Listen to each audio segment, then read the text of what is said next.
Oke, Assalamualaikum warahmatullahi wabarakatuh, teman-teman sekalian. Selamat siang, salam sejahtera bagi kita semua, salam sehat selalu. Tetap jaga semangat ya. Oke, masih semangat ya, teman-teman. Semangat, Pak.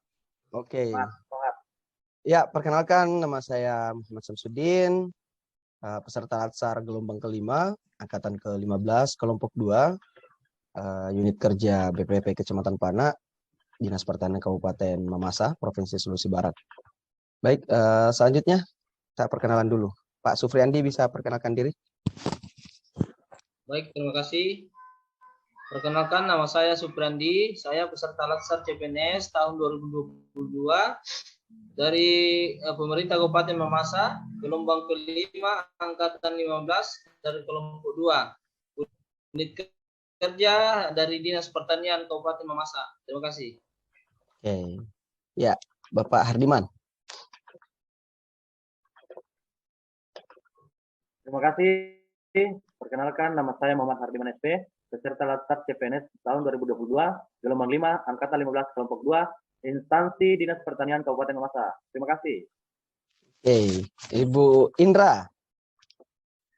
Baik, terima kasih atas kesempatannya. Perkenalkan, nama saya Indra Anggraini Putri, peserta Latsar CPNS tahun 2022 Pemkab Mamasa, gelombang 5, angkatan 15, kelompok 2, instansi Dinas Pertanian Kabupaten Mamasa. Oke, Terima kasih. Ibu Nurbayanti. Terima kasih. Assalamualaikum warahmatullahi wabarakatuh. Saya Nurmayanti, peserta Latsar CPNS Kabupaten Mamasa, gelombang 5, angkatan 15, kelompok 2. Terima kasih. Oke, terima kasih atas perkenalan teman-teman sekalian. Ya, langsung saja ya, kita masuk pada materi pembahasan yang akan kita coba urai pada kesempatan kali ini, teman-teman. Baik, sesuai dengan apa yang disampaikan oleh Pak Jokowi pada saat melaunching core value dan employer branding, bahwasanya ASN sekarang memiliki 3 tantangan. Yang pertama adalah teknologi disruption, yang kedua millennial disruption, dan pandemic disruption. Nah, untuk meminimalisir atau meminimalisir dampak dari ketiga tantangan ini, maka diluncurkanlah core value dan employer branding. Core value itu adalah ASN berakhlak, tagar ASN berakhlak, terus kemudian employer branding itu adalah bangga melayani bangsa. Nah, salah satu nilai yang akan coba kita bahas pada siang hari ini dari nilai ASN berakhlak adalah berorientasi pelayanan.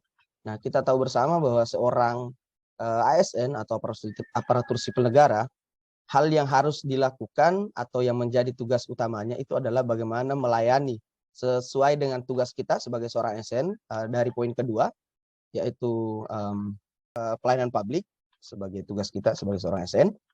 Baik, teman-teman, untuk yang pertama kita akan coba urai apa sih pengertian dari atau apa sih maksud dari berorientasi pelayanan sebagai seorang ASN itu. Berorientasi pelayanan itu apa kira-kira? Baik, Bapak Supriyandi mungkin bisa menyampaikan pendapatnya, apa sih yang dimaksud berorientasi pelayanan itu? Baik, pengertian berorientasi pelayanan bagi ASN adalah kita sebagai seorang ASN dituntut untuk dapat memahami dan memenuhi kebutuhan masyarakat. Kemudian selalu bersikap ramah kepada siapa saja. Ya, selalu bersikap ramah kepada siapa saja. Silakan lanjut, Pak. Terutama kepada masyarakat dan dapat memberikan solusi atas masalah-masalah yang ada di masyarakat.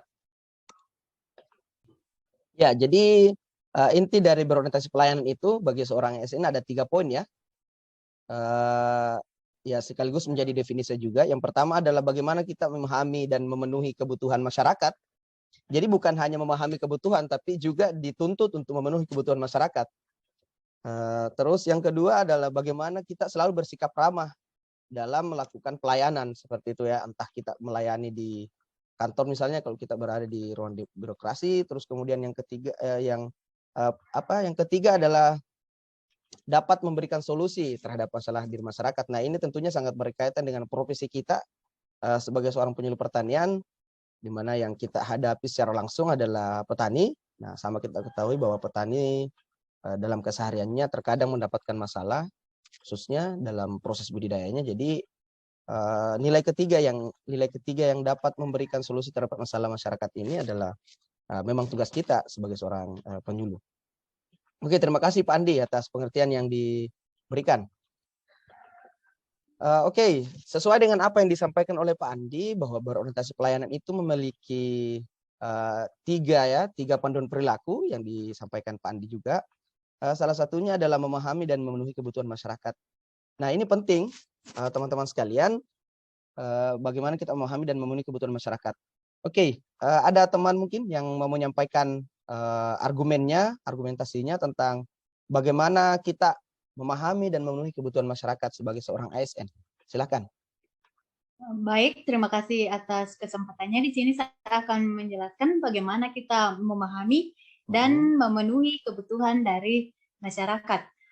Kita tahu bahwa kebutuhan dan harapan dari masyarakat ini berbeda-beda setiap individu yang bersangkutan. Ya. Nah, oleh sebab itu, dalam memahami dan memenuhi kebutuhan masyarakat, menuntut sikap responsif dan empati kita sebagai ASN, khususnya kita sebagai penyuluh pertanian, sebagai pemberi layanan kepada individu atau kelompok yang dimana dimaksud di sini yaitu petani atau kelompok tani sebagai pengguna layanan.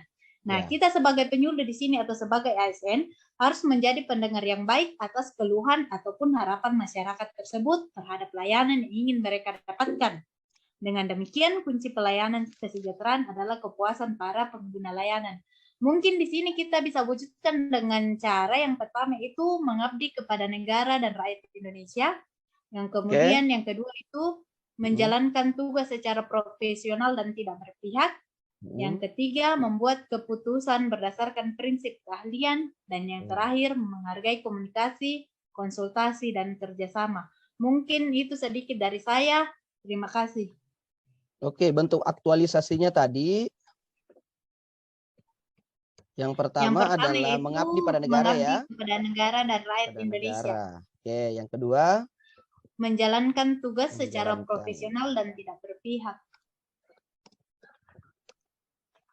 Oke, selanjutnya membuat keputusan berdasarkan prinsip keahlian.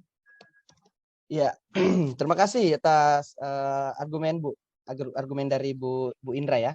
Oke, poin pertama dalam panduan perilaku berorientasi pelayanan seperti yang disampaikan oleh Bu Indra, yang pertama adalah bahwa dalam memahami dan memenuhi kebutuhan masyarakat, ya tentunya kita sebagai seorang ASN harus responsif ya, responsif untuk melihat apa sih kebutuhan masyarakat, bagaimana sih masyarakat itu, terus kemudian ketika misalnya ada yang menyampaikan keluhan misalnya, ya tentu kita harus menjadi responsif. Nah, aktualisasinya dalam kehidupan menjadi seorang ASN, yang pertama adalah sesuai yang disampaikan oleh Bu Indra, yang pertama adalah bagaimana kita mengabdi pada negara. Nah, ini sudah tentu ya, karena kita sebagai seorang ASN, kita adalah abdi negara ya, jadi sudah pasti, sudah barang tentu kita harus mengabdi pada negara dan rakyat. Yang kedua adalah menjalankan tugas secara profesional ya, ini sudah pasti juga. Dan yang ketiga adalah membuat keputusan berdasarkan prinsip, berdasarkan apa tadi Bu, kalau tidak salah, membuat keputusan berdasarkan keahlian ya, sorry ya, keahlian. Ya, Oke, terima kasih atas argumen dari Bu Indra. Ya, terus untuk yang poin kedua, selalu bersikap ramah, cekatan mungkin ya, selalu bersikap ramah, cekatan di sini untuk panduan perilaku berorientasi pelayanan. Mungkin Pak Hardiman bisa menambahkan panduan perilaku berorientasi pelayanan ini yang poin kedua. Ya, terima kasih atas kesempatan yang diberikan. Iya. Kita sebagai ASN dituntut untuk memberikan pelayanan yang ramah, ditandai dengan senyum, menyapa dan memberikan salam, serta berpenampilan rapi, cekatan, ditandai dengan cepat dan tepat waktu, serta solutif. Sebagai nilai dasar kita sebagai ASN untuk mewujudkan perilaku berorientasi pelayanan, yang pertama itu memelihara dan menjunjung tinggi standar etika yang luhur, Ya, Terus selanjutnya. yang kedua, memiliki kemampuan dalam melaksanakan kebijakan dan program pemerintah. Ya. Terus yang ketiga, memberikan layanan kepada publik secara jujur, tanggap, cepat, tepat, akurat, berdaya guna, berhasil guna, dan santun. Ya, lanjut. Mungkin itu saja Pak sebagai penjabaran nilai dasar ASN berorientasi pelayanan. Terima kasih. Baik, terima kasih atas penyampaian atau argumen dari Bapak Hardiman. Ya, betul sekali ya bahwa kita sebagai seorang ASN ya dituntut untuk selalu bersikap ramah, senyum, berpenampilan rapi, cekatan, solutif, memberikan solusi misalnya ketika ada penerima layanan atau masyarakat dalam hal ini yang membutuhkan bantuan kita untuk menyelesaikan persoalannya. Nah, aktualisasinya ya beberapa yang sempat saya tulis adalah memelihara atau menjunjung tinggi etika yang luhur. Ya, ini sudah tentu saja karena berbicara soal bersikap ramah, rapi, senyum, cekatan itu semua hubungannya dengan etika. Ya. Yang kedua adalah memberikan layanan secara jujur, memberikan solusi misalnya yang berhasil dan berguna dan tetap bersikap santun. Oke, terima kasih Bapak Hardiman atas jawabannya. Oke, untuk yang poin ketiga, poin dari panduan perilaku berorientasi pelayanan dapat memberikan solusi terhadap masyarakat. Atau poin ketiga dari berorientasi pelayanan mungkin perbaikan tiada henti ya. Yang dimaksud di sini adalah dapat berikan solusi terhadap masyarakat, itu perbaikan tiada henti ya maksudnya. Iya Pak. Oke, baik. Silahkan. Terima kasih. Oke, Bu Nur. Saya di sini Ya. akan mencoba menjelaskan tentang perbaikan tiada henti, melakukan perbaikan tiada henti. Ya. Itu dapat diwujudkan dengan pertama yaitu mempertanggungjawabkan tindakan dan kinerjanya kepada publik. Kedua, mengutamakan pencapaian hasil dan mendorong kinerja pegawai yang dapat ditunjukkan dengan upaya perbaikan secara berkelanjutan melalui berbagai cara seperti pendidikan, pelatihan, pengembangan ide kreatif, dan kolaborasi. Terima kasih. Oke, terima kasih. Ya, jawaban disampaikan oleh Ibu. Ya, yang bisa saya tangkap dari poin yang disampaikan adalah bagaimana kita melakukan perbaikan tiada henti. Yang pertama adalah mempertanggungjawabkan kinerja yang kita lakukan. Dan kedua adalah memberikan pelayanan yang profesional kepada penerima layanan tentunya. Baik, terima kasih teman-teman atas jawaban yang diberikan. Nah, kira-kira kalau misalnya kita ambil contoh ya dalam kegiatan kita sehari-hari di unit kerja kita, kira-kira poin yang disampaikan oleh Bapak Supriyandi ini, 3 poin yang disampaikan Bapak Supriyandi ini, contohnya dalam unit kerja kita masing-masing, kira-kira bagaimana? Ya mungkin 1-2 contoh sebelum kita akhiri sesi diskusi kita. Silahkan teman-teman.